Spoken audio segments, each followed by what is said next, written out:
several times in my life where I've had chronic fatigue, um, both official, where went to a medical doctor and they said, yeah, you had mononucleosis. And back in those days, that's what they used to say when I was in high school and then later when I was married.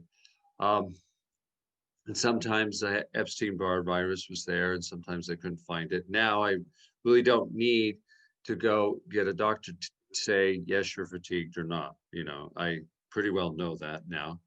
And but recently, with some viruses out, one of the symptoms they say, oh, there's so much fatigue. You know, they get the virus of the recent one, and they just feel so tired all the time, right? They just can't move. And it's understandable when you get that kind of virus and other ones like cytomegalovirus, Epstein-Barr, and there's other ones like that, um, and the bacteria for Lyme's and things. Of course, you're going to have fatigue because the body's putting all the energy into inflammation, healing, and combating it. So that's very, very logical. But what is often forgotten about is the emotional side of that and how that relates to the mind and the body together. So I just gave a whole introduction there, Denise. Anything you want to add, or what do you think? Makes sense. If your body's focused on other things, um, then it's going to have less energy to function throughout the day. Hmm. So have you had any fatigue that's pretty major in your life? I'm certain that I have. I can't. I never got diagnosed or anything like that when someone said, "Oh yes, you are fatigued." But there definitely have been times where I felt, "Oh, I'm tired," you know. But usually pregnancy. That's probably the most fatigue that I ever felt was pregnancy, where that was pretty intense. Other than So that, yeah, so you probably haven't experienced what some people have experienced, such as myself, where you're so fatigued you don't want to even lift your head, and you can't even hardly get out of bed. One time, I had it as an adult. I was mowing the lawn and I was just so tired. I turned the mower off and I lay down on the lawn and just laid there because I was just so tired I could hardly even finish mowing the lawn. And fortunately, that was in my backyard because I was thinking, if this was in the front yard, they probably would think I was dead, you know, playing next to a lawnmower on the lawn there. oh, And so, yeah, it was really severe. And um, question: fatigue. what would be the difference between fatigue and burnout? Um, Burnout can happen uh, without as much physical uh, effect, but you can have burnout with physical and with emotional. But you've got to separate out. We have our mind, we have our heart, and we have our body, right? And Mhm. so if you have burnout mainly physical, you're going to be really, really tired, but your mind may still be active enough so you can still think while you're laying there. And then you can have emotional burnout where you're just so emotionally down, but you may be able to function, but you're not sleeping as well, but you're not completely chronic fatigue. So you have the mind, the heart, and the body all boom, just collapsing. Does that Gotcha. make sense? That does make sense. Absolutely. So there's different levels, and everybody at different times have different kind of experiences. Um, and people who have been in chronic pain and I'm talking about severe pain, and the meds aren't working as much anymore. And if they do, they only work part of the time. They can end up having lots of chronic fatigue because it wears people down mentally eventually, and of course, physically. Mhm. Um, But there's the other fatigue that happens, and let's do that with the emotions, um, where you're with a group of people and you have a team going. That could be a marriage, that could be a group work, and all of a sudden, I mean, you put all this effort in, and there's a betrayal that's pretty substantial. Um, from your view, how could that cause a lot of emotional fatigue? Any thoughts on that? Well, It would be one of those overwhelming, unexpected, unpleasant surprise. How do I sort or deal with this kind of situations? Which I suppose is similar to how the body feels when it's under attack from a virus or an infection of some kind, as well. But yeah, I could see it being extremely depleting and trying to find your footing, and like the rug's been pulled from under your feet, or uh, searching for something safe when the thing that you had trusted, when there's a camaraderie, a team that you've trusted or worked with is no longer trustworthy. Trustworthy. Yeah, trustworthy. It happens in business. It happens in work. Mhm. Definitely happens in a lot of families and teenage girls when they used to go to school all the time. Now, lately, obviously, due to some shutdown, that isn't as much. But social media, uh, where you have expectations, and boom, there's a something happen. The body actually feels that, I believe, when there's a virus, um, because you have your cell, and the virus comes along, and it hijacks the cell, and then dictates the cell what it's going to do. And so there's a lot of fatigue, I believe, at a physical level, because then the body doesn't trust. Yeah. Now, is this cell safe or is it not safe? 'Cause every cell has a little uh, MHC1,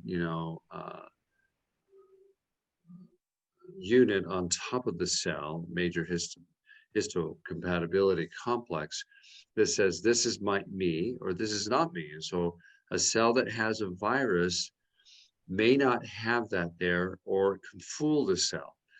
And so the immune cells come along and say, hey, is this cell a me or is this not me?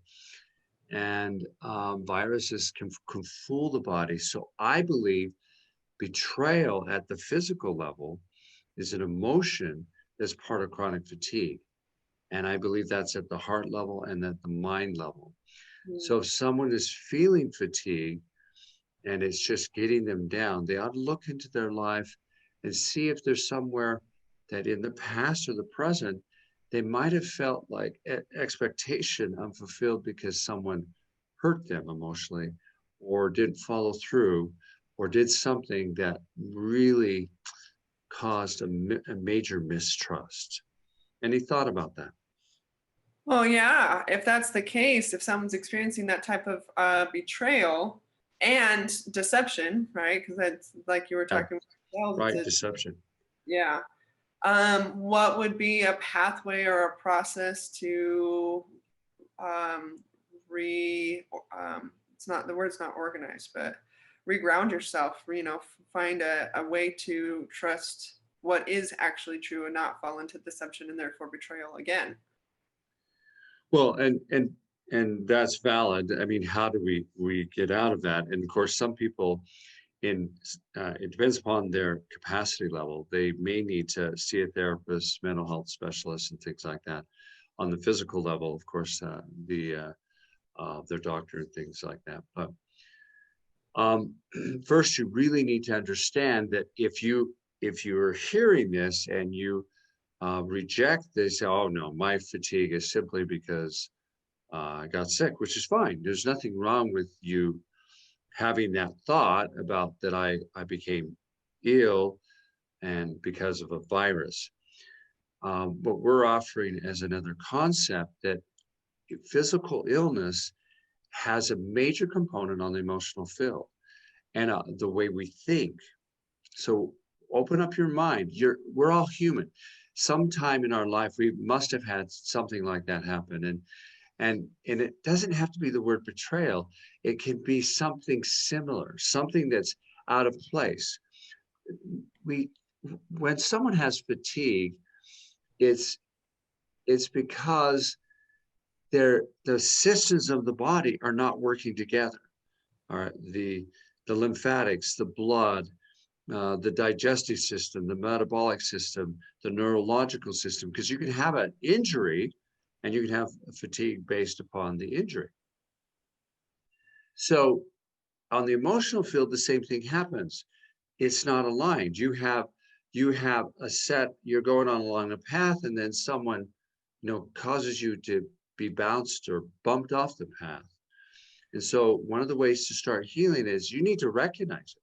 You can't heal something unless you can acknowledge and be able to see, oh, I feel that that person has done something that has harmed me. And even though we're not going to heal by or change if we wait for them to change. So the first thing is you got to acknowledge something's there, that that something's out of place. You got to Yeah. acknowledge something's out of place. And number two is to realize if we're codependent upon that other person to change, we're not going to heal also. So you have to acknowledge something there, that something happened, right? And number two is you've got to acknowledge it isn't changing them. It's actually starting to change yourself.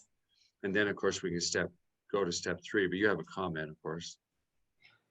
So what I'm hearing is recognition, like understanding basically your own naivete, maybe your own lack of awareness, and also maybe something that's more true about the other person or the situation that you weren't prepared for.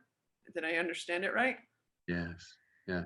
I this brings up a memory. I do a lot of sensory integration with the mind and the sense of the body, sounds and light and stuff. And it's a lot of fun to do. But many years ago, this is over 20 years ago, um, a major CEO came in. Well, I say major, he had a $500 million company or something. And we did the visual test on him, and it showed that there was an area of the brain, an area that was uh, um, all of a sudden left my mind. Like a blind spot? Yeah, blind spot. Thank you.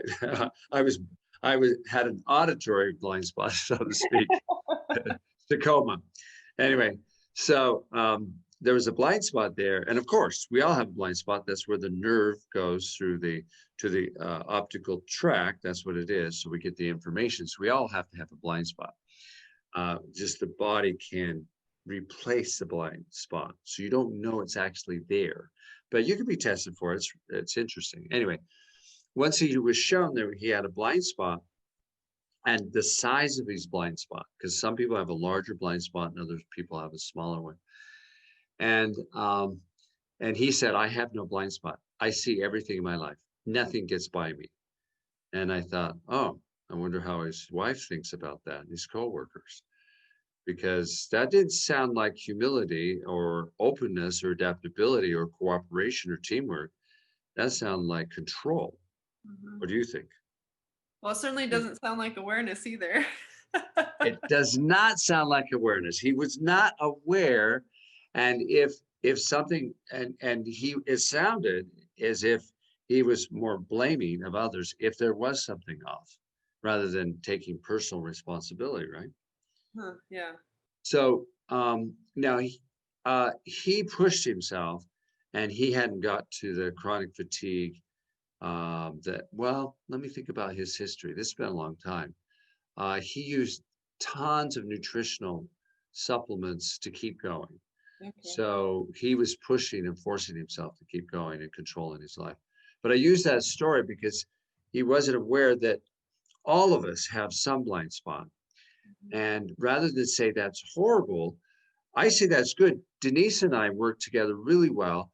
She has uh, great gifts and great talents, and I add my gifts and talents, and then we become a team that works with parents, and that works with couples, that works in school. That's the way it's supposed to be. If we think we don't need anybody, we're lying to ourselves, and Yeah. it's a setup for a horrible life, a very unhappy life.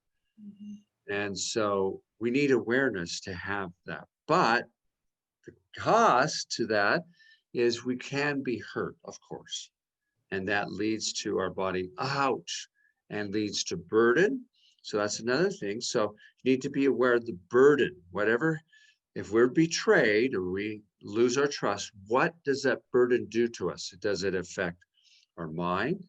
Does it affect our heart, our body? Does it affect our stomach, our gut? I mean, do I have shoulder pain? And some people come in with all these shoulder pains or hip pains or tailbone pains. Well, you've allowed those emotions to get to that area. It goes to your weak spot. It goes to the weak spot. And Denise had some cute stories today. She was telling me about just some simple things about that pregnant lady story, um, that you worked with her about being equal, and did relationship come up with that story or not? Yes, yes, it came up a little bit. So the story is essentially the baby was favoring one side of her tummy rather than equalizing out So she throughout was lopsided to the right or lopsided to the left? the left. Wow. Yeah. So she walked in circles. And that's exhausting. Yeah, that is exhausting. It's exhausting. Yeah, that's and nobody's got time for that, right? Like we got to keep going in an efficient manner. So yeah, no, there was some of that in. Now the cool thing was with that is there was actually in the mind and in the heart there was a deep belief that being equal is the way to go, kind of thing, right? And so it was very quick balance to say, okay, rather than maybe there's the avoidance of the right side, for fear of betrayal or something like that. But it's that awareness that of herself as well as her partners and her life orientation and everything, that I am an equal. Wow. And so when when she when she started to feel that, um, understanding about being equal, then the baby started to shift or something, or what? Moved, yeah, very quickly, actually, right then. Yeah. Right? Really? You saw it Yep, right in your. right That then. is awesome. There was a big flutter and boom. Um, that shows she's really connected to the baby. That's awesome. And um, so many people don't realize how much power they have in a positive way for change. You change your mindset and heart set. It's amazing how it helps the body shift, and as well the body memories when they shift, how it helps the mindset to change. And so, well, that's a really cool story. Yeah. Um, so children, they don't want to go to school. A teenager, we went through this with our teenagers many moons ago when they were that ages, and they just couldn't get out of bed. And so some parents say, well, you don't want to get out of bed. You just don't want to go to school. Well, that's one of the worst things they could say, because actually everybody's doing the best they can. And even if consciously, yeah, they may not want to face a bully, or they may not want to face a teacher, um, they may have all of that, but there's a reason for that. And so part of the progress of understanding the fatigue is, what are you hiding from? What are you escaping from? I've never found a fatigue, even if they have the virus, it doesn't matter. I've never found a fatigue unless I know what they're escaping from. There's something they're running from. They don't want to face it. And then you say, okay, I don't want to face a teacher, let's say if it's a student or whatever. Well, why? Well, if the child doesn't want to talk, the teenager doesn't want to say anything, that's fine. You find a way to communicate and finally understand it. So understanding is what they really need. They want to be understood. They want to be connected. They want the team to work. So when the parent is getting mad at the child, that's going to make more fatigue. That's going to cause either more escape, or they get angry and rebel, of course. Mhm. They need that teacher to understand. Now, sometimes it's something simple, that they may need. They might have some dyslexia of some sort, or auditory issues. I had auditory and a visual issues, and so I would hear words. My hearing is, because of a brain injury, sometimes modifies what I hear. And so when the teacher was giving instructions when I was in school, it was difficult. I had to really, really focus. And so on the first few years of school, I was having a lot of problems because of that. It had nothing to do with intelligence. Most of these kids, it's not intelligence that's the issue. It is cooperation, it's connection, it's understanding.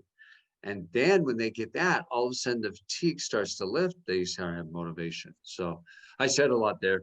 Anyway, Denise, what do you say? Well, sounds like it comes back to support and care, rather than looking at it like, what's wrong with you, and that's the same in any context. What's wrong with me? Because people do that all the time too. Oh, there must be something wrong with me because I'm not feeling or thinking the way I should. But rather than looking like, okay, well, what support do I need? What care do I need? What understanding do I need? Or what understanding do they need? And then not reinforcing the betrayal by saying what's wrong with you, or reinforcing the betrayal by saying you just don't want to get up. um, but seeking for that space where it's safe to see the truth. So if they don't want to see a teacher, or they don't want, or someone's dealing with the boss or a coworker, or some betrayal in a family relationship, because I could see how part of betrayal is, like you were talking with the blind spot, is I don't want to see that. I don't want that to be true. That can't be true. I don't want that to be what reality is. So I'm going to blind myself to it, and then end up being betrayed again and again and again, probably. If Oh, that, it's a setup. And then they say, I always get betrayed, yeah. or people always hurt me, or I can't do that. And so these self-defeating thoughts are accentuated or enhanced because of those kind of beliefs and experiences. So one of the best things out of fatigue is find a, a cooperative energy between people in your life. And if there's someone in your life you can't trust because of betrayal, fine. Then find somewhere in your life you could start cooperating and with other people, and you feel that share and care.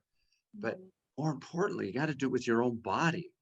I was working with a therapist the other day, and she just wasn't taking care of her body because why? These other clients, these people needed her help all day long and every day. Of course they do.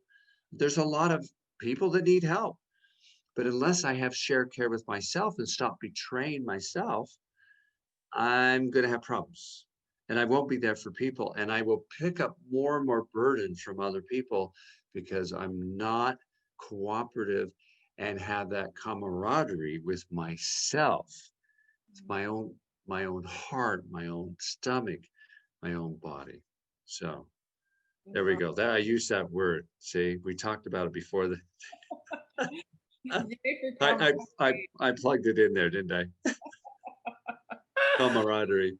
Ah, Yeah. it's so fun. Yeah. That's very different. Camaraderie, teamwork, that's very different from competitive, Right. or I need to be right, or some of those other things that happen and so often, and much more fulfilling. Having that camaraderie, working together, and being aware of the strengths and weaknesses of other people and of yourself, so that you can be aware and not run away from what is. Well, actually, competition is really fabulous when there is a cooperative energy. And then there's the little tease, little fun, and it's where everyone wins as far as um, feeling that they're valuable and they have value. Mhm. But if we have competition and competitiveness where one has to win and others have to lose, and they have to feel bad about themselves, that's not what we're talking about, because Mhm. that will cause problems over time in some form or another. So if someone feels major ooh, heavy burden and fatigue and overwhelm, they got to start with loving themselves, caring themselves, and find how they betrayed themselves and don't trust themselves, and start working through that process of rebuilding internal teamwork as well as external teamwork. And I know the bigger issue of, for some people, how do I deal with that betrayal on the outside? Yeah, that's for another podcast, another video. And that's fine. That's really important. And definitely bring that up with the coach. And that's, what we do with individuals and therapists do also. But start simple and start really taking time for yourself, and you'll find magic happen in your body. And in the mind body dictionary, we are going to add the word betrayal in the search so people can see that in there. We already have other searches, but for that. But I would suggest people look up the word, the chronic fatigue itself, Mhm. and see how that actually applies to somewhere in their life, even if they don't have fatigue right now, and how someone they may know, and how they can share their thoughts and support people. I tell you, when people are really chronic fatigue, they need a lot of cooperation. They need a lot of care, not pity, not pity, but support. And so if it's not for you, at least help someone else and make a difference in someone's life, which will bring joy to your life today. So, well, thanks, Denise. This was fun. Yeah, that all sounds so great. That's wonderful. Competition couched in camaraderie. Uh, Awesome. Working with yourself to become your best self. That's another way. That's great. Love it. that's So a lot of fun. I appreciate your wisdom, Ron. Thank you. Thank you, Denise, for your contribution and your fun and keeping this mind body dictionary thing going. She always says, let's get another one. And we will. And we do. Perfect. So, all right. Well, we'll talk to you soon. Okay. Sounds good. See you later. Have a wonderful day.